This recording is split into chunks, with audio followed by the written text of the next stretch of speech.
Hey everyone, Cassie Man here, and today we're going to be unboxing a new mechanical keyboard. This is the Keychron K4 96%.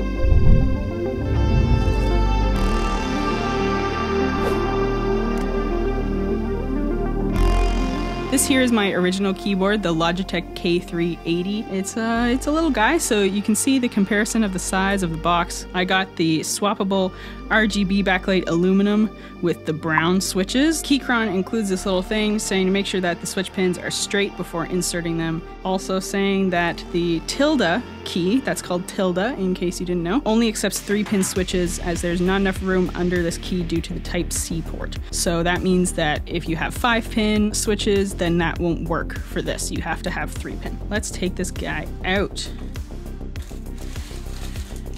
This is a sturdy little keyboard. And in this little flappy guy, we have a braided USB-C to USB-A cable, which has a right angle on it. This is the switch puller, keycap puller. I wanted to take off keycap. There we go. This little bag has some extra keys like the Windows versions, and I think it has, yeah, there we go. Gray version of the escape key and an orange version of the light key. So we can just pop that back on.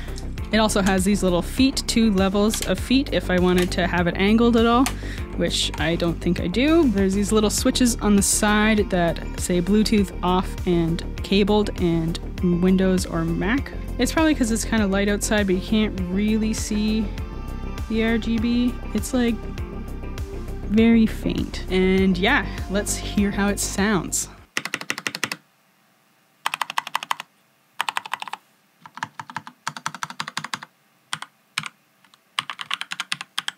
Alright, so let's get into my thoughts on the Keychron K4. After using it for about a week or so, I decided I wanted to mod this keyboard a little bit, and the first thing I did was order some new keycaps. I honestly didn't really know where to start. My budget was pretty small, so I decided to just go on Amazon, see what I could find. All I knew is that I wanted them to be black. The theme for this keyboard is the Dark Knight, these ones that were like $27. They're from Techwear. They are double-shot PBT keycaps with an OEM profile, which allows for the light to shine through, which is exactly what I was looking for. I'll put a link down in the description below so you can check them out if they interest you. The only thing is that the keycaps that I got were not specific to Mac, so they didn't have like the Mac commands. I had to be a little creative with that, and I ended up replacing some of the keys with the original Keychron keycaps, which I find aren't as good quality. It works for now, and I think it looks okay. I knew I also wanted to get some new switches for these. I upgraded to the drop in Invyr Holy Pandas. Initially I was actually going to get the Glorious Pandas because they were a bit cheaper. I actually ended up finding someone who was selling the Holy Pandas on Facebook Marketplace. I had to get them. It was like 50 cents a switch. These are actually over $1 per switch, which would have cost me $125 US before shipping, before conversion, before tax or anything.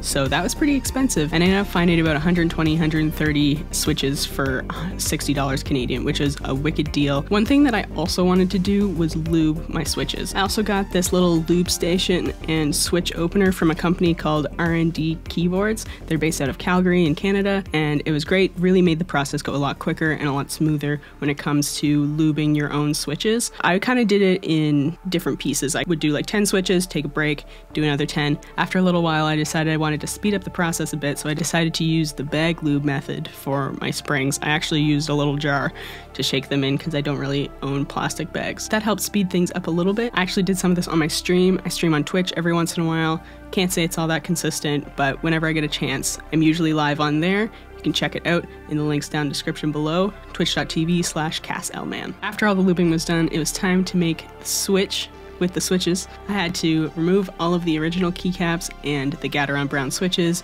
put in all the Holy Pandas, and put on the new keycaps. This also took quite a bit of time, but I think in the end it was totally worth it. At this point I didn't really feel confident in my skills to do anything with the stabilizers, so they are still the stock stabilizers. They were pre-lubed. I don't really know how well they're pre-lubed.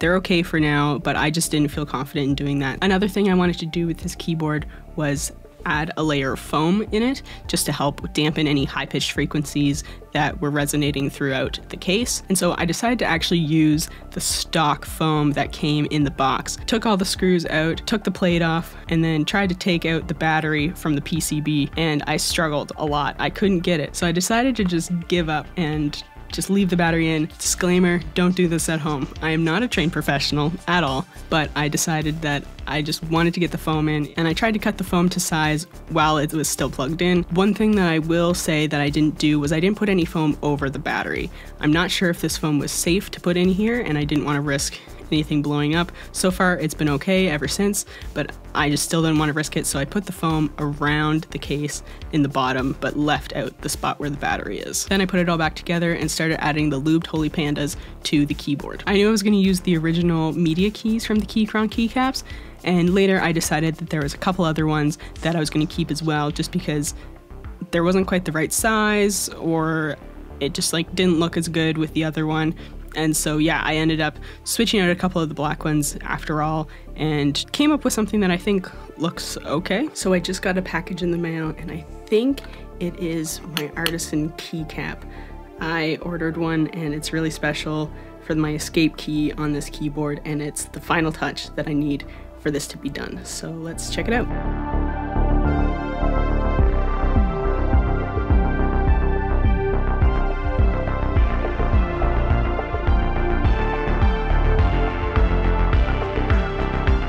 And that was the build for the keyboard. Let's see how it sounds.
Now my honest thoughts on this keyboard is it's amazing, especially after the mods. It was pretty good beforehand. The stock keycaps I find aren't that good of quality though. They don't feel very nice, and that's part of why I wanted to replace them. There's definitely a difference between the Keychron Browns and the Holy Pandas, and honestly, when I type on this keyboard, I get so excited. I just think it sounds so good. Every time my ears are just like so happy listening to this thing. It's kind of ridiculous. Overall, I really love this keyboard. I love how it sounds. If I were to do it again, I would probably go with a TKL, or I would do like a 65 or 60%. Mostly because, especially when I'm doing video editing or anything, I try and keep all of my key commands to my left hand, and I can keep my mouse on my right hand. Alright folks, that's it for me. Thank you so much for watching this video. If you enjoyed this video, don't forget to like and subscribe. Thanks again for checking this out.